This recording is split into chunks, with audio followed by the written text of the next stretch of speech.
my friends, it's your old pal Jordan the Lion. How are you all doing today? I hope you said great. I'm doing great.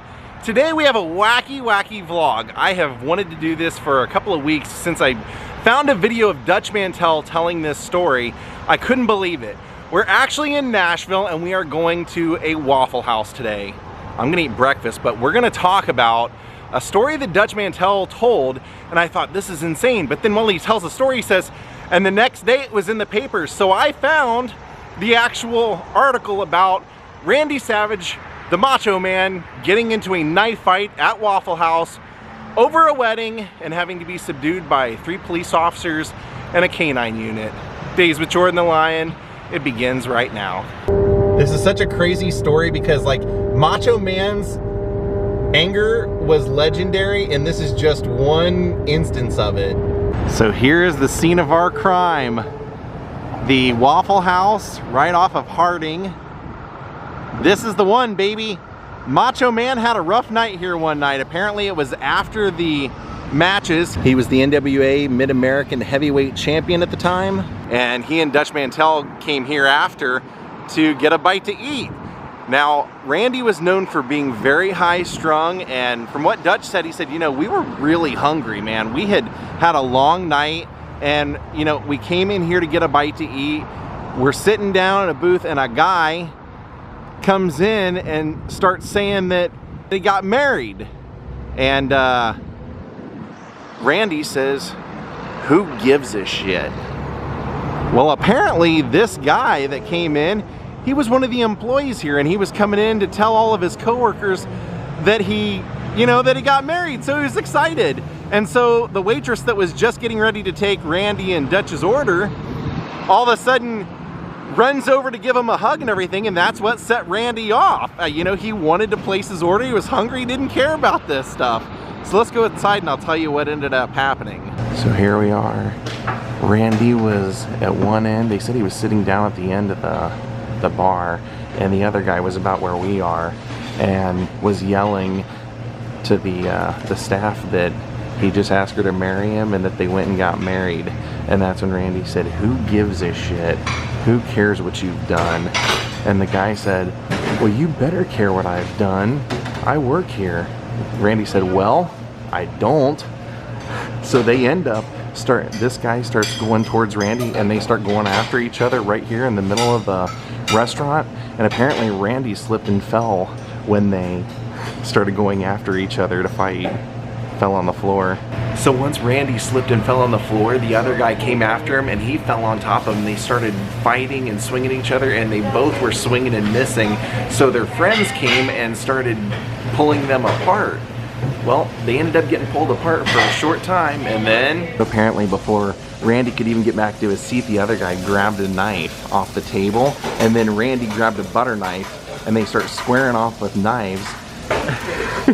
So then Macho Man says, screw this, I'm gonna go out and get my gun out of the car. And the guy with the cowboy hat that he was fighting said, go get your gun so I can shoot you with it. So then it said the 2 guys ended up standing in a Mexican standoff for several minutes, yelling at each other, cursing each other out, before the wife of the guy with the cowboy hat took him out of here.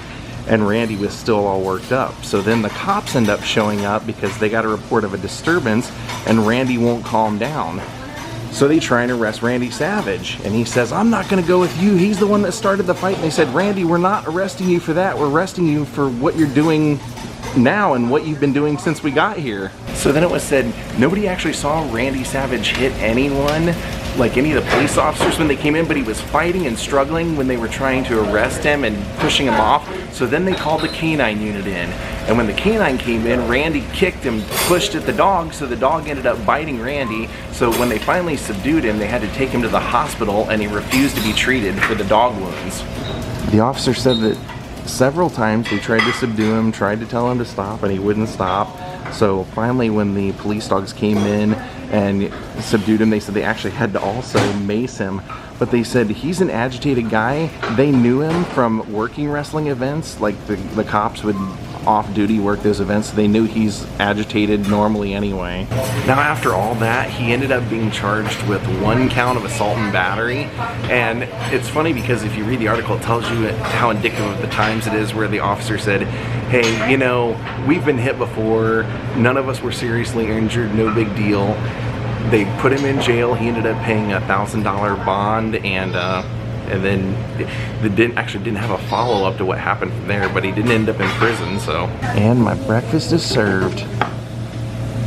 That could have been Randy's butter knife for all we know. Can you just imagine being a patron here that night, trying to come in here and enjoy a late night meal and seeing these yahoos wrestling around, rolling around on the floor, fighting, and then knife fighting with butter knives? If these walls could talk. So let that be a lesson to you. Be careful who you decide to tell that you just got married and where. Some of this stuff is just so insane you couldn't possibly make it up.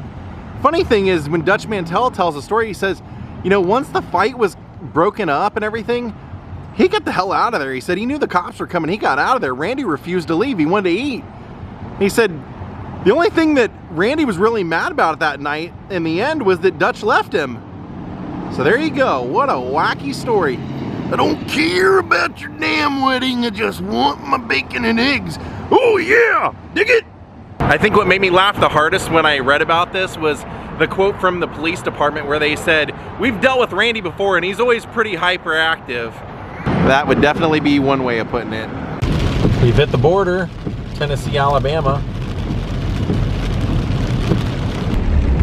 Alright my friends, I hope you enjoyed today's vlog. I want to thank Madeline Moore for becoming my newest Patreon. I think we're going to head towards some sunnier weather.